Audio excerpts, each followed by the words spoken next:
Dalam video ini, saya akan membahas tentang fallacy atau kesalahan logika yang sering kita temui di media sosial. Pertama-tama, apa sih sebenarnya fallacy itu?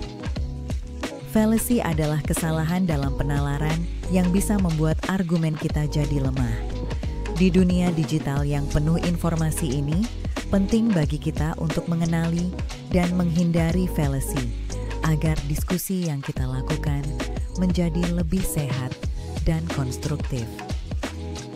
Mari kita lihat 8 jenis fallacy yang paling umum di media sosial. Yang pertama adalah ad hominem. Ini terjadi ketika seseorang menyerang karakter lawan bicara, bukan argumennya. Misalnya, kamu tidak bisa dipercaya karena kamu tidak pernah belajar tentang ini. Ini jelas tidak relevan dengan topik yang dibahas. Kedua, ada straw man. Ini adalah ketika seseorang mengubah argumen lawan menjadi versi yang lebih lemah dan mudah diserang. Contohnya, jika seseorang mengatakan, "Kita perlu mengurangi penggunaan plastik," dan lawan menjawab, "Jadi kamu ingin kita semua hidup tanpa barang-barang modern?" Ini jelas bukan apa yang dikatakan sebelumnya.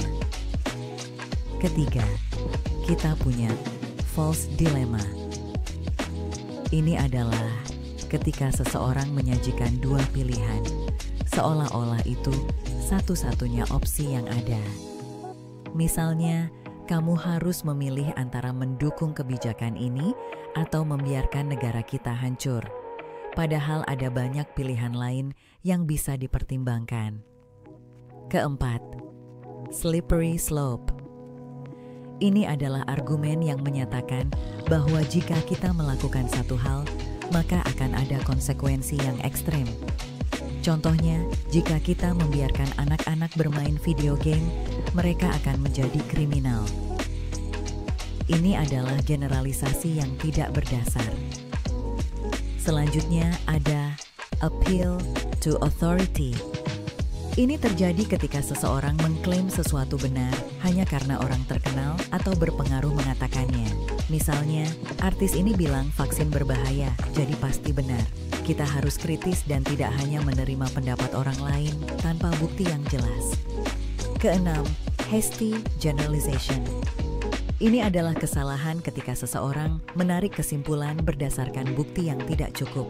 Misalnya, saya melihat satu berita buruk tentang seorang pengacara, jadi semua pengacara pasti buruk. Ini adalah generalisasi yang tidak adil. Ketujuh, bandwagon. Ini adalah argumen yang menyatakan bahwa sesuatu benar hanya karena banyak orang yang mempercayainya. Misalnya, semua teman saya percaya bahwa teori konspirasi ini benar, jadi pasti ada kebenarannya. Kita harus ingat bahwa banyak orang tidak selalu benar. Terakhir, ada red herring. Ini adalah ketika seseorang mengalihkan perhatian dari topik utama dengan membawa isu lain yang tidak relevan. Misalnya, saat membahas perubahan iklim, seseorang berkata, "Tapi bagaimana dengan masalah kemiskinan?" Meskipun penting, itu bukan inti dari diskusi saat itu. Dengan mengetahui dan memahami jenis-jenis fallacy ini, kita bisa lebih kritis dalam menyaring informasi yang kita terima. Mari kita jadi netizen yang tidak hanya aktif, tetapi juga logis dan kritis. Dengan begitu, diskusi di media sosial bisa lebih sehat dan bermanfaat.